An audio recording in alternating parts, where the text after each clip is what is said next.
A sneak peek of LeBron James in his new Space Jam jersey. You like these threads, Nick? It's a cool-looking jersey. I'm just so happy for Maverick and that whole crew. They obviously, a lot of this stuff's been delayed a bit because of the pandemic, but there's something they've been working on. It's not overstating it to say a decade. And so it's super exciting that it's this close to coming out for that entire crew of guys who's been working on this. The silent treatment, he's so upset. You don't even get a response. Couldn't tell. All right, we'll loop Broussard back in, talk some basketball now. Mavs, Clippers took down the Mavericks last night in Game 1, 118-110. Kawhi with a team-high 29 points, 12 rebounds, while Luka had a modest 42. Nick, what does this result mean for the series moving forward? Well, listen, there's two ways to look at it. One is the Mavs obviously can hang with the Clippers, particularly on the offensive end. But the other is, Wilds, when you are the underdog, to have a game stolen from you by the officials to where now you essentially have to win 5 out of 7, if there was going to be a series upset, which I know none of us picked, I feel like maybe the chance for that evaporated last night when the referees decided to insert themselves into the action the way fans are always begging them to do so, Wilds. So, okay, the referees do not want to throw out any superstar. Porzingis got first after that he was going to get a tech because Paul George got a tech, and the second tech was warranted because the altercation went up rather than down. The more interesting thing, I think, Nick, is we talked about underdogs with no home court advantage. How do you think this plays out? Like, it makes sense in traditional basketball. It's like, oh, the Mavs could have stolen the game here since it was a Clippers home game. But without any traditional home court, how do you think this series plays out? Do you think it's just a quick 4, a quick 5? I don't know how the flow is going to work. Well, listen, I don't think it's my prediction was Clippers in 6. I'll stick with it. But I do think that the Clippers very clearly don't have good answers defensively for the Mavericks when they're allowed to play with their full complement of players. And I don't see that changing. And I mean, until Kristaps got kicked out, the Mavs were on pace for 118 points per 100 possessions, which is just at right around their all-time historic offense for the regular season. The Clippers were adding no the resistance whatsoever. So I think for the Clippers to win games in this series, they're going to have to score 115 plus. Last night they were able to do it thanks to a ton of help from your beloved officials who you've been making excuses for all morning long, and it's making me nauseous. I'm making But Wild, do you think this changes the course of the series? All right, we'll move on. Yes, I think it's going to be like, I wonder if it gets down 3-0. They just kind of roll. Go ahead, let's onto the Sixers stumble Game 1 last night. Despite Joel Embiid's 26 and 16, the Philadelphia 76ers, without Ben Simmons, could not hold on. Boston gets the win. Nick, what did we learn from Game 1? Well, Jason Tatum was excellent. Joel Embiid, for every game the Sixers win in this series, Embiid has to be superb. And he was for the first quarter, and then not so much. He started the game off, I think, 5 of 5 from the field, 11 points in the first, was outstanding. And then he was good, but not great the rest of the way. However, for the Celtics moving forward, I think they can win this series no matter what. The no Ben Simmons, as Wilds pointed out, is a huge loss for the Sixers to defend Tatum. But Gordon Hayward might be done for the rest of the postseason. Yep. Certainly done for the rest of this series.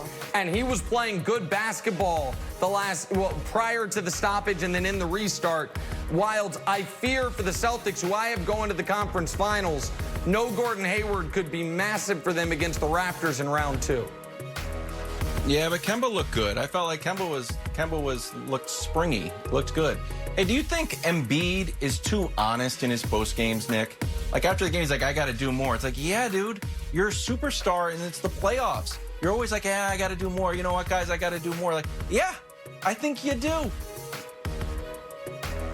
Yeah, listen, I actually find Embiid's honesty for the most part refreshing, but he's got to actually do it.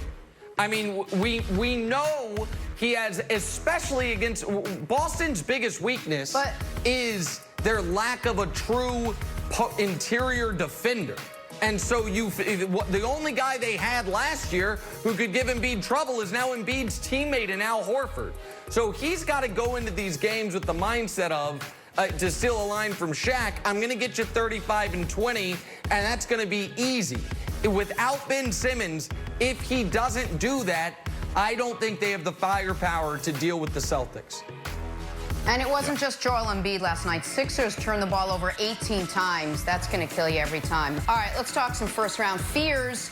Blazers, Lakers, Dame versus LeBron. Normally a 1 seed versus an 8 seed wouldn't garner this much attention, but also normally not playing basketball in a bubble.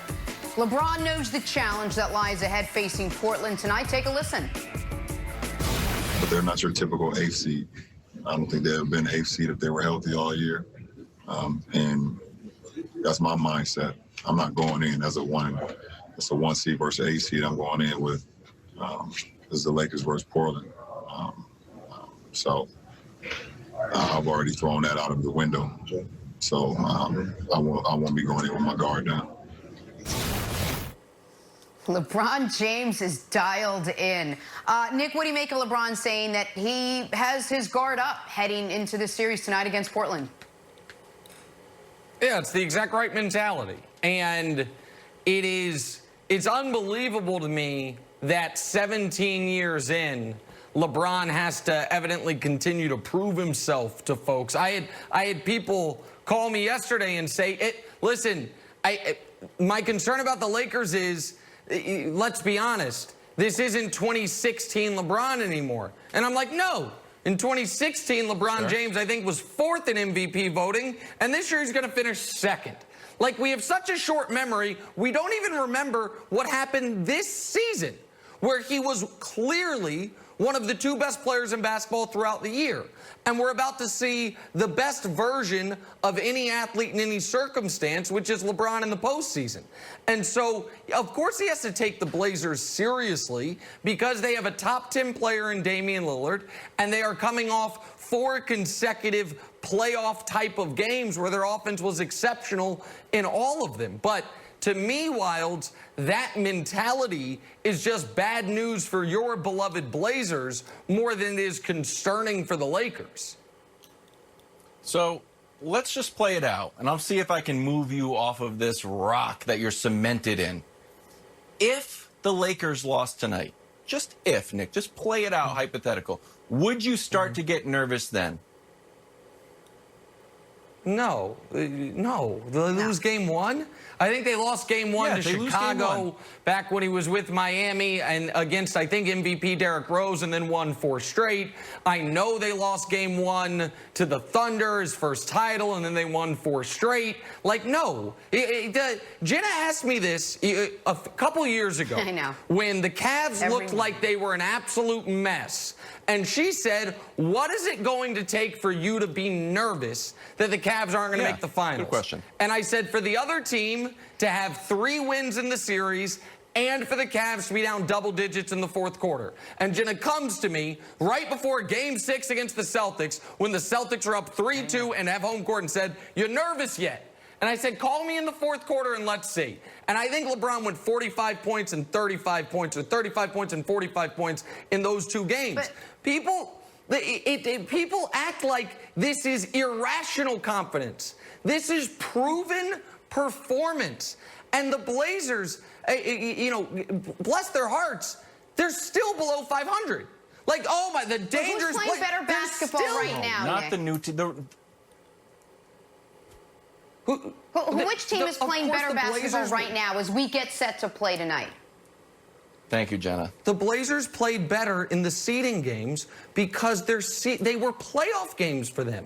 The seeding games meant nothing to the Lakers. They went 3-5 just like the Bucks did. But this isn't about who's playing the best because, Wilds, nobody would be concerned if the Lakers were playing the Suns, right? And the Suns went 8-0. That's true. If they were playing the Suns, I would be like, oh, Suns are hot. You would say, okay, the Lakers are going to overpower them. Because the Blazers have a true superstar player in Damian Lillard, people are doing the math wrong on this. Damian Lillard is not enough to beat just LeBron, much less LeBron and Anthony Davis. And so, and by the way, let me toss parry a question back to you, my friend. You said, what is it going to take for me to be nervous? What is it going to take for you to pick the Blazers to win? Because the series tips off in about 12 and a half hours, and last I checked, you're still like, oh, I'll tell you later. So, like, you're doing all this, oh, the Blazers could do it. If you think they could do it, tell America they're going to do it. First of all, okay.